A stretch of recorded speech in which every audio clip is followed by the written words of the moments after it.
ബിലാലിനെ ഒന്ന് പരിചയപ്പെടാം. എന്തിനാ സാറേ വെറുതെ?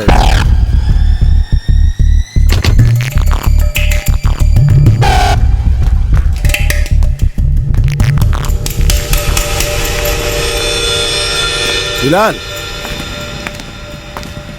എന്തായാലും പാവപ്പെട്ട ടീച്ചറിന്റെ ശവടക്കണമെങ്കിൽ നിനക്ക് വരാൻ പറ്റിയല്ലോ. ശവടക്കിന് മാത്രം വന്നാണെന്ന് ജോർജിനോട് ആരാ പറഞ്ഞത്? Hi Bilal, Balaji, assistant commissioner of police. ഞാനാണ് ഈ കേസ് അന്വേഷിക്കുന്നത്. It's all in control. വിറ്റ്നസിനെ ചോദ്യം ചെയ്തതിൽ നിന്ന് അത് ഒരു മോഷണ ശ്രമമാണ്. അല്ല സാറേ, ഇതൊക്കെ എന്തിനാ ഇവനോടൊക്കെ? ചില പട്ടികൾ കടിക്കും, ചിലത് കുരയ്ക്കും, ചിലത് കാക്കിയിടും. വെറുതെ എന്റെ കൈ കൊണ്ട് നേർച്ചയിടിക്കില്ലേ ജോർജ്? അല്ല മിസ്റ്റർ ബിലാൽ, ഞാൻ പറയുന്നത് ദൈവത്തിനെ പോലെ കരുണയുള്ള മേരി ടീച്ചറിന്റെ കയ്യിൽ നിന്ന് ഒന്നും മോട്ടിക്കേണ്ട കാര്യമില്ലെന്ന് ഇവിടുത്തെ ചെറിയ കുട്ടികൾക്ക് പോലും അറിയാം. ബിലാൽ, ഇൻവെസ്റ്റിഗേഷൻ ഞങ്ങളോട് പോലെയല്ലേ? വാ സാറേ, ഇവനൊക്കെ. സാറേ ജോർജേ, മരിപ്പിനുള്ള വടയും ചായ ഞാൻ തരുന്നുണ്ട്. ഇപ്പോഴല്ല, പിന്നെ.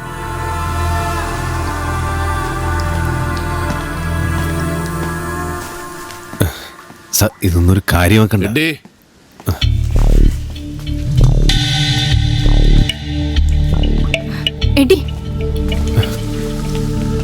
എന്റെ സെലീന, ഞാനൊരു പ്രശ്നത്തിന് പോവില്ല. ബിലാലിന്റെ സ്വഭാവം ഇതാ. നീ പിള്ളേരെയും കൂടി വീട്ടിലേക്ക് പോ, ഞാനങ്ങ് വന്നോളാം.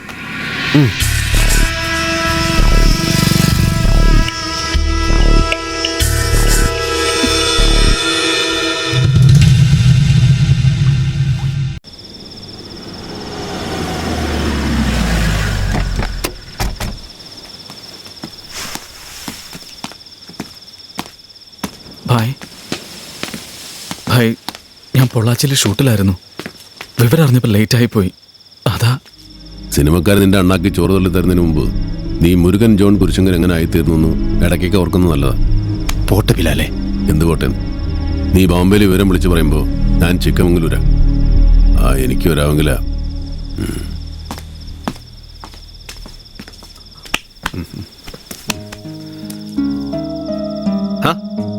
ഇതെപ്പോ സംഘടിപ്പിച്ചു? നീ എപ്പത്തി? ഉച്ചക്കെത്തി.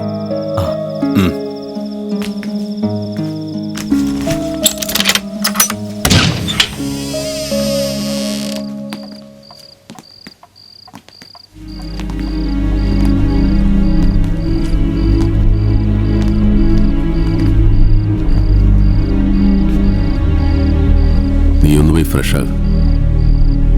ഞാൻ ടീച്ചറിന്റെ മുറി കാണും.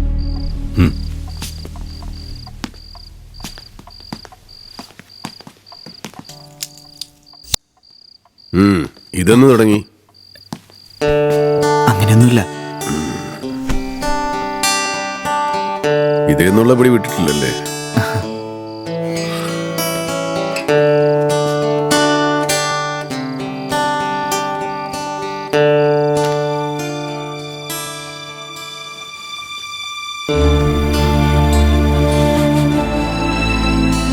നമ്മളെ എല്ലാവരും കൂടി പഴയ പോലെ ഇങ്ങനെ ഒന്നിച്ച് കാണണം എന്നുള്ളത് കുറേ നാളായിട്ടുള്ള അമ്മയുടെ ആഗ്രഹമായിരുന്നു. അടുത്ത കാലത്തായിട്ടാണെങ്കിൽ ബിലാൽ എപ്പോൾ വരുമെന്ന് ഇടയ്ക്കിടയ്ക്ക് അമ്മ എന്നോട് ചോദിക്കുമായിരുന്നു. ഞാനാണെങ്കിൽ എന്തെങ്കിലും കള്ളമൊക്കെ പറഞ്ഞു കൊഴിയും. പക്ഷെ ഈ ക്രിസ്മസിന് ബിലാൽ എന്തായാലും വരുമെന്ന് അമ്മ സെലീനോട് പറഞ്ഞിരുന്നു. ബിലാലെ, എല്ലാവരും കൂടിയുള്ള ക്രിസ്മസ് ലഞ്ച് അമ്മയുടെ വലിയ സ്വപ്നമായിരുന്നു. 2 ദിവസം കഴിഞ്ഞ് നിങ്ങളെല്ലാം നിങ്ങളുടെ വഴിക്ക് പോകും. പിന്നെ എപ്പോഴാ? നാളെ ഞാൻ എൻ്റെ ഫാമിലിയുടെ കൂടെ പോലും ഇരിക്കുന്നില്ല. അമ്മയ്ക്ക് വേണ്ടി നാളത്തെ ക്രിസ്മസ് ലഞ്ച് നമുക്കൊന്നിച്ചായിക്കൂടെ? സെലീനെ പിള്ളേരും തനിച്ചല്ലേ? നീ വിട്ടോ.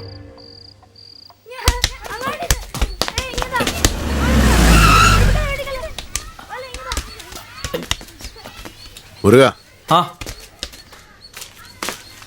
നോക്ക്.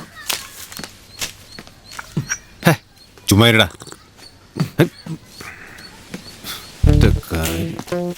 ബിജു 2 ചായ. ഇതെന്താ ഹോട്ടലാണോ? എനിക്ക് 2 കൈയുള്ളൂ. ചായ ഇട്ടിരുന്ന ലഞ്ച് ഉണ്ടാക്കാൻ പറ്റില്ല. ഇവനെയൊക്കെ എങ്ങനെ ഒരു വീട്ടിലേക്ക് കെട്ടിച്ചു വിടുന്നെന്ന് ഞാൻ ആലോചിക്കുന്നു.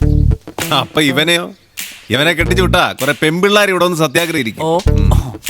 മുരുക, അമ്മയുടെ ഫോട്ടോ എന്റെ കയ്യിലിരിക്കുന്നത്.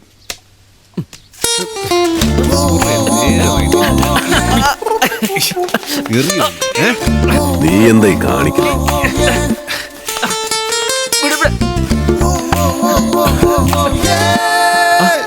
വരൂ ഡോക്ടർ. ആ, ഇത് ഡോക്ടർ വേണു, മകൾ Gauri. Bilal I am doctor Venu.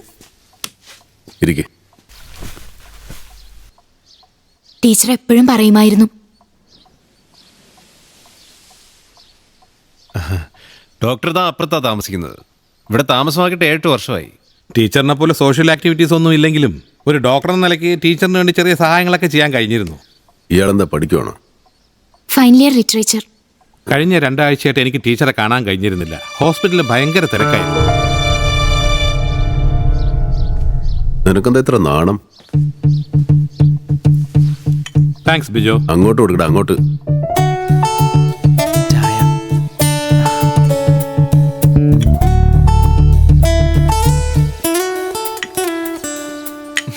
പിന്നെ ടീച്ചർ ഒരു വിൽപ്പത്രം തയ്യാറാക്കിയിരുന്നു.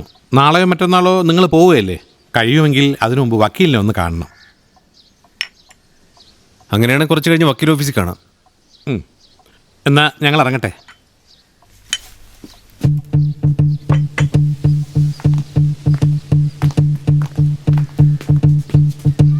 See you, Bijo. See you. ആ മോളെ.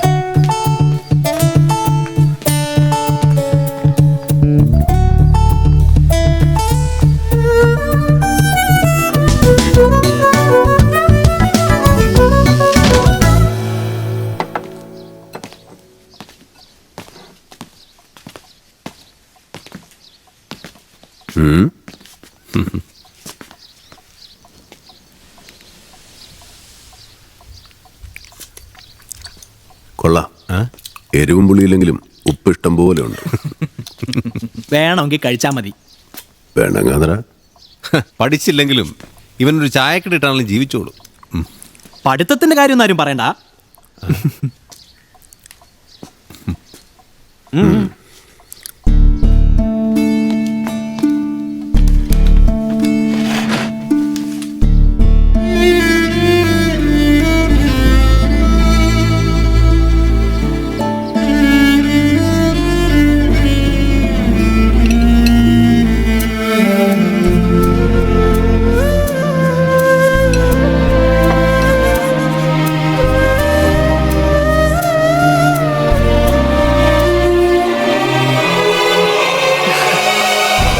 എങ്ങനെയുണ്ട് ബിജുവിന്റെ ചെമ്മീൻ കറി?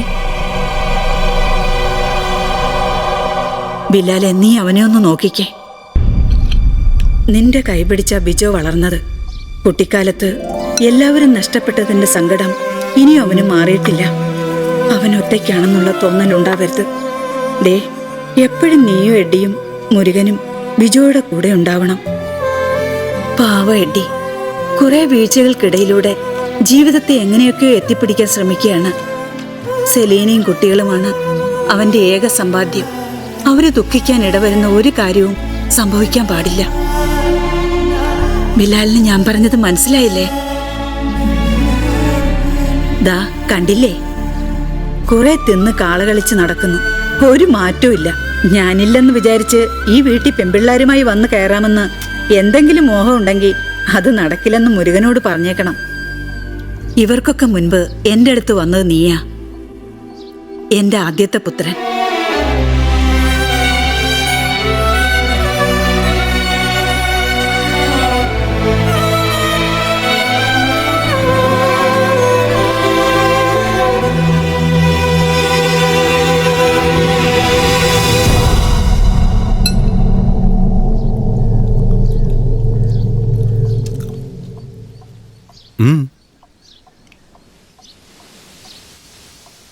ഈ നശിച്ച ലോകത്തെ തിരുത്തണമെന്നുള്ള ടീച്ചറുടെ വിശ്വാസങ്ങൾക്കൊപ്പം നിന്നതുകൊണ്ടാണ് ഞാനന്ന് സൈമനിട്ട് പണി കൊടുത്തു.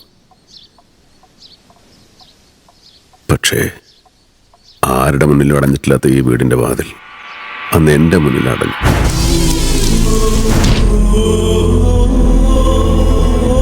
അന്ന് എനിക്കൊരു കാര്യം മനസ്സിലായി.